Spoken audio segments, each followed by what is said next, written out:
Well, there were three reasons that drew me to Notre Dame, especially the M&A program. First of all, uh, Notre, the M&A program embodies what Notre Dame truly embraces as a university, particularly a Catholic Christian university. Uh, for example, it's the undergraduates an opportunity to serve nonprofits in the area. That's very attractive dimension of the university. It's not just about academics and career. It's about people. The M&A program itself, similarly, you'd expect such a master's program that teaches adults, not-for-profit leaders, to be quite exceptional. And honestly, it is, as far as I'm concerned. Having the opportunity to learn from leaders and executives from nonprofit corporations.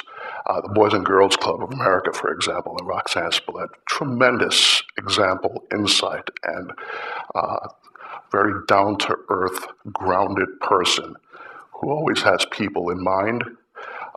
In addition to the insights of leaders from for-profit corporations who also teach here in their particular areas of expertise that I would normally not be open to or have access to.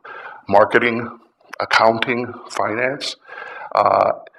And on top of all that, and perhaps the most important part and wonderful part of this has been what I have learned from my classmates. A great diversity of experience and of age amongst, I believe it was 30 of us.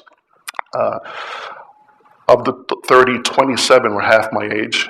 So as much as I love working with people and all that I've done and tried to do, they give a lot of insights from the different nonprofit challenges and corporations that they're experiencing. And it's inspirational to be around people who are just hungry to transform and to change, openness to learn and to listen, which is at about 50 years old, sometimes I have to catch myself because you have to listen a little bit more and listen truly to what they're telling you. They're giving you a lot of good insights and information for the future and for yourself. The second reason for opting for M&A, Notre Dame, I've served the last 8 years as pastor of 3 churches in New York City. And prior to that, I was program director in the South Bend School Corporation for bilingual education, responsible in each case for budgets, grant writing, and truth be told, I had no formal education in anything that has to do with numbers. I'm not wired that way.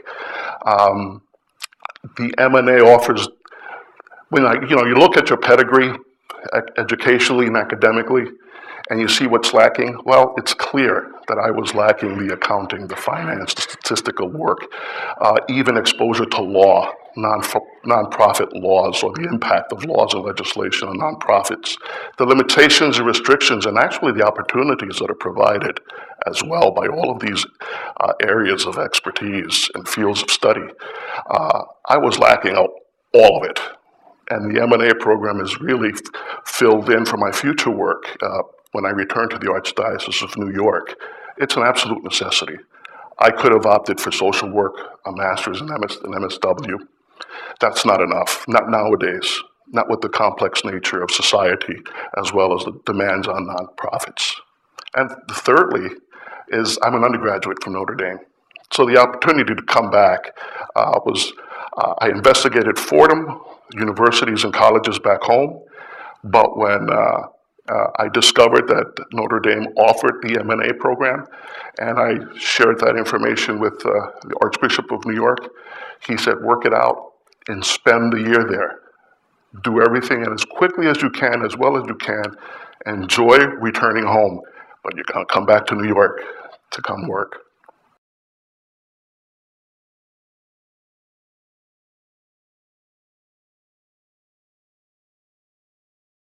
I tend to be a self-reflective person, and Notre Dame, this second go-around, 25 or so years after graduating, 21 years old, I'm more grounded.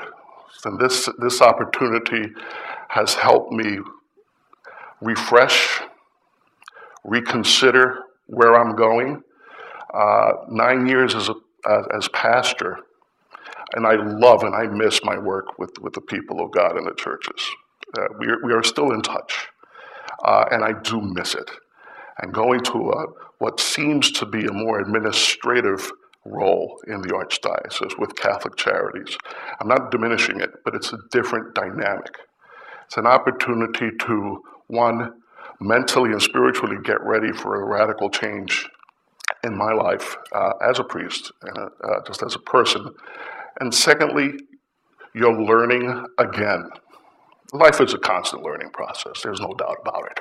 But it's generally not textbook learning, going back to school, and the challenges of coming back with people half your age. Trying to keep up with them, who have working knowledge that you don't have in particular areas. Some of them are accountants, some of them are lawyers, some of them are leaders of industry. One, God bless her, was my undergraduate classmate here, who I hadn't seen since undergraduate years. And she herself is an inspiration to me. You know what, if she couldn't do this, a second master's from Notre Dame with 6 kids, boys, 3 undergrads here, who am I to be even questioning what I am doing? It's the overall experience has just been an opportunity to reground myself, revisit myself and my priesthood, really, get ready for a future well-armed. I never thought I'd be earning myself a 3rd master's in all my life. I thought 1 was out of the question. 3 is a cause for someone's canonization, let me tell you.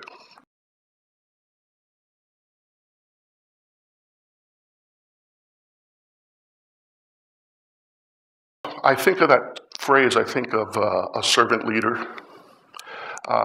Servant heart, business mind connotes a wonderful marriage of 2 strengths that really every person, I believe, has. The strength of passion, of the heart to want to do something, and the ability to think it through. There has to be a balance and an order to everything we encounter. Everyone, I truly believe, has a natural desire to serve or to help others, whatever form that might be. When we don't, our conscience bothers us. The willingness to serve others sort of works naturally and flows into the mind, because the mind helps us, is the instrument by which we consciously decide to lead by serving others. And essential to that is I as a leader, or anyone as a leader, always taking into consideration the highest possible needs of the other persons and serving those needs, and hoping that those persons aspire to lead others by serving others. It's really a call to stewardship. You know, we are given gifts that we are to put to use for others. That servant heart reminds us of why. Because others are just like us. They need. It's not easy. It's the balance between that ego that needs to be loved and served and caressed and everything else, and the temptation to put yourself ahead of others, as subtly as that might be. So the servant heart speaks to the why. The business mind is the complement, the how. How do we serve others in our organization, whether it be family or the nonprofit? Are those people we served healthier, mind and body? Are they more educated? Are we giving them opportunities to learn and grow about what they're doing, about the nonprofit, for example, and about what other people are doing around them, and with them towards the common vision of service and the common good? Are they happier? Are they more inspired? Are they more enthusiastic? Are they willing, desirous, aspiring to now serve others by leading, or leading others, rather, by serving?